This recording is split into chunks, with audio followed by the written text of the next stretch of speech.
Hey guys, and welcome to Functional Print Friday. So many of you guys know I recently picked up this Bambu Lab A1 printer, and I've tried setting it up over here in my office.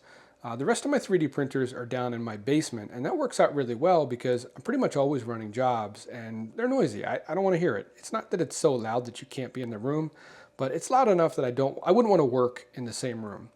And this has Bambu's new, I think they call it motor noise canceling, which is really kind of a misnomer. It doesn't cancel the noise of the steppers, but it does make them a lot quieter. I would say it probably cuts down on the noise of the steppers by, I don't know, maybe 70 to 80%. I'll say this.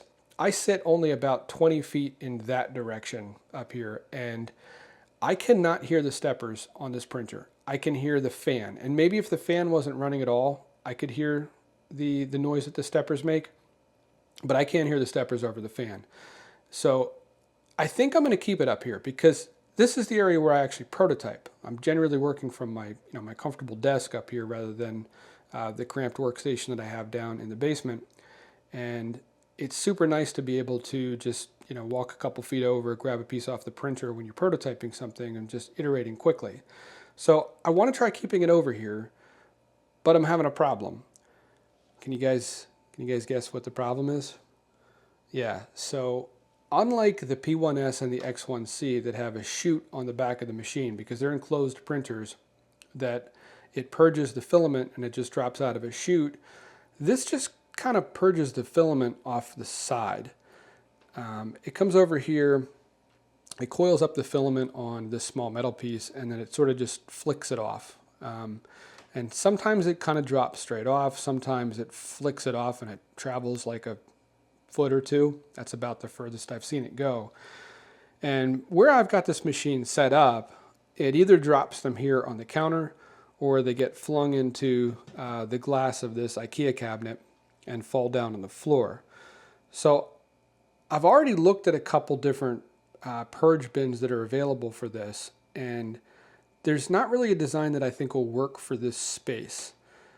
First of all, I was surprised to see that they're all super tall. And that kind of makes sense because if you're doing a bunch of color changes, you're going to accumulate a lot of purge waste. But it clicked that they're so tall because this guy's going to purge from whatever height that the gantry is. So you'd realistically need the purge bin to be the full height. Well, not the full height of the gantry. Basically, you'd need the purge bin to be the same height or a little bit taller as this part of the gantry is going to be when this printer is at the max build volume. And that's pretty tall. And I also don't have room here for any of the bins that I've seen. I'd have to move the printer over. I really don't want to do that. I want to keep it here right at the edge of this counter. So I'm thinking I could actually use this spot to my advantage with this glass IKEA cabinet over here. Even when the gantry is at the maximum height, the purge waste is just going to hit this glass and drop straight down. So what if we designed a bin that actually wasn't very tall at all? Probably no more than, say, the height of the base of the printer max, but that instead dropped down into this unutilized space between the counter and this cabinet. There's going to be a couple things to contend with, like the metal frame here of the cabinet sticks out further than the glass, and if it's sitting down in here, it's got to stay in place. Like, I wouldn't want the thing like falling into this gap because this printer does, even though this counter is attached to the cabinets and the cabinets are attached to the floor and the wall, when this thing gets going, it still moves this. Like, I can still feel the countertop moving a little bit. So whatever we put here, we have to assume that it's liable to get moved around over the course of a long print. So I think the first thing I'm going to do is get some measurements of this area. Now I can shift things around a little bit, but I just want to get an idea of how much space I have to work right now. Like, this cabinet could move over a little bit if it needs to. It could move over this way a little bit if it needs to. The printer can move a little bit on the counter. I just don't want to go too much further over that way, partly because I've got a sink over here.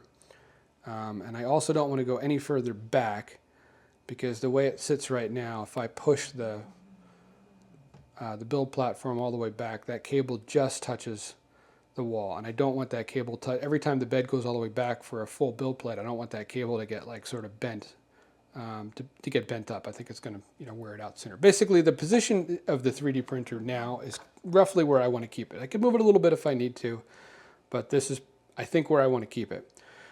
So let me get some measurements and let me fire up CAD and see if we can get kind of an idea of what might work for this space.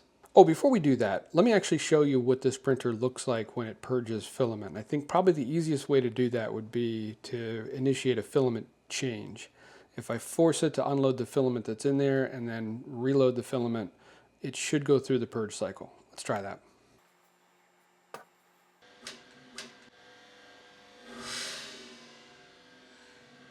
All right, hopefully you guys caught that. Let's move the gantry all the way up to the top and then try it again and just see if there's any difference.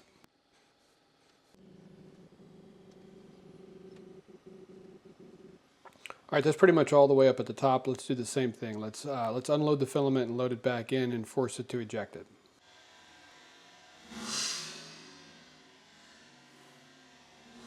All right, so it looks like in both instances they basically just dropped in this area here, but I know I have actually heard ones bounce off this glass before, which probably explains why some of them are down here on the floor and some of them are up here. So I think in the design process, we really need to consider the purge dropping anywhere, from say here to over here, up to here, over to here. I think if we design something that encompasses that whole area and allows the filament to drop down via gravity into our bin, again, I want to use this space down here for the bin, I think we'll be okay. So, all right, let's go draw.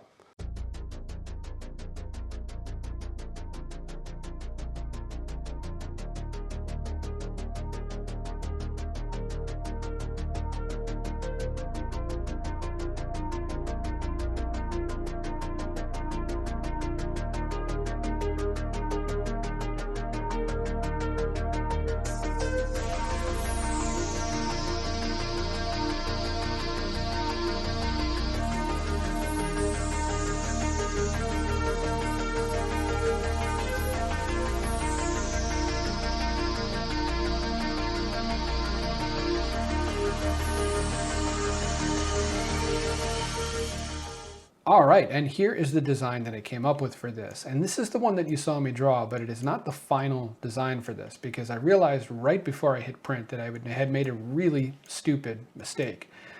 My intent was always to have this guy print upside down from the orientation that you're seeing it. So like this, without supports, because this is already going to be a long print given it's almost the full maximum build volume of the printer from a height perspective. And if we had to have supports for this, it would take probably, 2 days instead of I think this took 12 hours to print.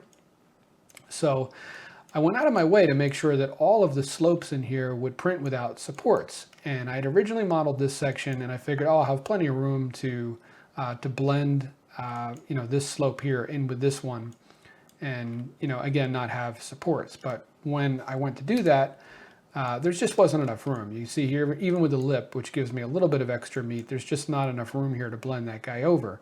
And somehow I didn't catch that, even though I knew I couldn't bring it over any further. And I almost printed this guy with this flat face here just being completely unsupported. Fortunately, I caught it before I started and I adjusted the design to be one gentle slope all the way back. So let's see if I knock the side off of this one, you can see basically what I did is I just, rather than having this one at, I think this was maybe 40 degrees or so, this one is, well, you know what, let's measure it. Okay, so that is sitting at 28.6 degrees, and I'm not too happy about that because I don't know how well it is going to print, but I'm going to give it a shot. I was originally thinking I would do this in 0.2 millimeter layer heights just to get it done quickly, but I don't think I'm going to be able to do that steep of an overhang because keep in mind, this guy's going to be upside down. So you might be looking at that going, it's going to be fine. But in reality, that's the overhang that we need to print. And I think at 0.2 millimeter, there's just not going to be enough material for the next layer to stick to. But I think if we go to 0.16 millimeter, this will work. So that's what I'm going to do. I'm going to print this at 0.16 millimeter layer height. Obviously, it's going to be the model here on the right. And We'll see how it does. All right, and our print is done. And I dragged everything down here to the shop because the lighting in this room is way better than up in my office. And I printed this on the A1, and guys, I'm impressed with it. It looks really good. I almost printed this on the X1C. I finished the design for this last night. It's Friday today. I'm shooting this like just hours before you're seeing this video. And I didn't have time. If the print failed, I wasn't gonna have time to print another one. And for that reason, I was so close to printing it on the X1C because I just knew I'd get a good print. But I printed it on the A1, I rolled the dice, and I'm glad I did. It not only did it complete, and this is getting close to the maximum build height of that machine, but it is really crisp all the way up to the top. And interestingly enough, I swear the extrusion on this is more consistent than it is on my P1S on the X1C. I mean, I could have gotten lucky. This could have just been a really good roll of PLA from Sunlu, but it's just so consistent. I can't find any spots approaching the corners or on the infill anywhere where the extrusion is just inconsistent. And I often have that on my other machines. Even the X1C with the LiDAR that's supposed to do a good job calibrating the filament at the beginning of each print. If you don't know, the A1 has a sensor right in the extruder itself. It uses it for bed leveling, but it can also feel pressure pushing back up from the nozzle as you're extruding. And that gives it some intelligence as to how much room there is for the filament to be extruding into. And I believe it uses that data to try and determine exactly how much filament it needs to push out as it approaches the ends of runs or as it slows down for corners, stuff like that. And I don't know, again, this is not a whole lot of data here. This is the first big print I've done on that machine. I think it's the 5th print I've done on it, but it's the first like really big, large print, and it looks good. So the other thing I wanted to look at was, first of all, we can see the nice texture here from the textured bed. Everything came out nice and crisp. But this is one heck of an overhang. Remember, this guy printed like this. So that whole slope up is just one big overhang. And it's not perfect. I mean, you can see over here it was struggling a little bit. And up here you can see it struggling a little bit as it started that overhang. It looks a lot better on this side. I don't know if this or this was the start of the line. I'm guessing that this was probably the start. And then it just sort of stuck better as it worked its way across, and then by the time it got to this side, it was fully sort of pulled over and adhered to the layer underneath of it. But I mean, that is an impressive overhang for that to print without an auxiliary cooling fan. So at least I don't think that machine has an aux cooling fan. It certainly doesn't have one like the P1S or the X1C does. So, all right, enough talking about the print. Let's go see if it fits. So this should slip, this dimension here should slip between the counter and the metal part of the cabinet. And it does, barely, about a millimeter to spare there. But it shouldn't drop all the way down because we have this lip here. It shouldn't clear that until we're over just where the glass is. So, yep, but as we come back where this edge clears this, this metal piece here, yep, now it drops all the way down. Now we've cleared that lip, it drops all the way down.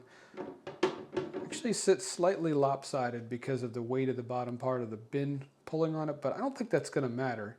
And this gap over here is unavoidable because we need that so that when we lift up, again, to clear that, that little lip, so that it can come all the way over to clear that gap.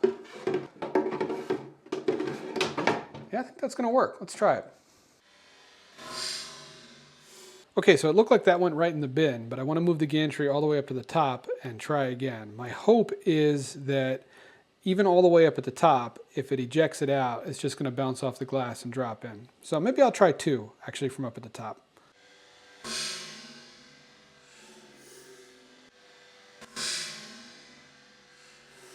All right, and all 3 actually landed in the bin. There's one more thing I want to check though. Okay, so what I'm curious about is if this surface here is steep enough for the Purge to actually slide down on its own if it drops off up here. Because I think in all 3 of our tests, it actually dropped right into the deep part of the bin. I'm not sure, it happened so fast, I'm not even gonna be certain until I review the footage when I edit this.